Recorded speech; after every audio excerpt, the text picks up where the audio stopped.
ESA's Euclid Space Telescope is nearly ready for launch. The spacecraft arrived in Florida on the 30th of April for final tests and checks.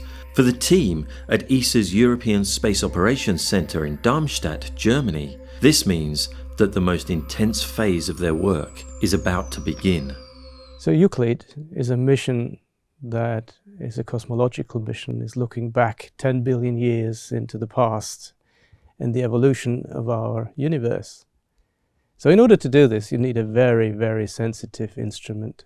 So once we are in orbit, one of the things that Euclid is never allowed to do is to look with its telescope and its very, very sensitive instruments into the sun. To make sure that doesn't happen, we have two things. First of all, we have a so-called sun shield, which is protecting us from the sun as long as the spacecraft is pointed correctly. And the second thing is we have automatic protection mechanisms, which make sure that whenever the sun is approaching the telescope line of sight, we immediately switch into a fallback mode to make sure that it doesn't happen. To build teamwork and expertise, the mission control team runs simulations of the launch operations. At first, everything goes smoothly. But as the campaign continues, more and more things go wrong. In simulations, we face all sorts of problems, from failures of the computers, of people suddenly falling ill, or something as serious as a mouse being taped over and then you cannot move it. I have a simulator that is very representative of the spacecraft. So the interface we use to talk to the spacecraft is exactly the same that we do in reality. So sitting there, it feels and looks exactly the same. After launch, Euclid is heading to a point called the libration point 2 of the Sun-Earth-Moon system.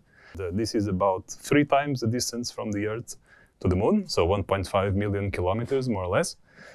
And it will take about 30 days, 1 month, to get there. And L2 is special because it's a point where you have the bright objects, the Sun, the Moon, the Earth, behind the spacecraft.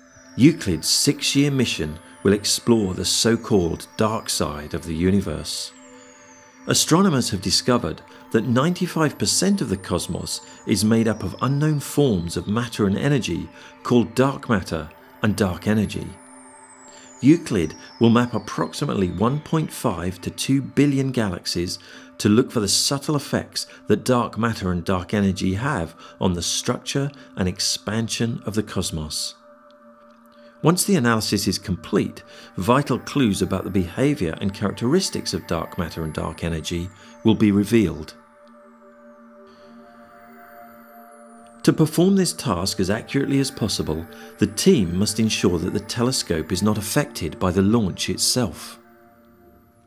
The telescope is sitting upright under the fairing of the rocket before it's lifting off. So any particles that fall or may fall from the fairing into the telescope can immediately lead to degradation of the sensitivity of the instrument. And basically what you do in order to not get particulate contamination is that you have a very, very clean and new fairing.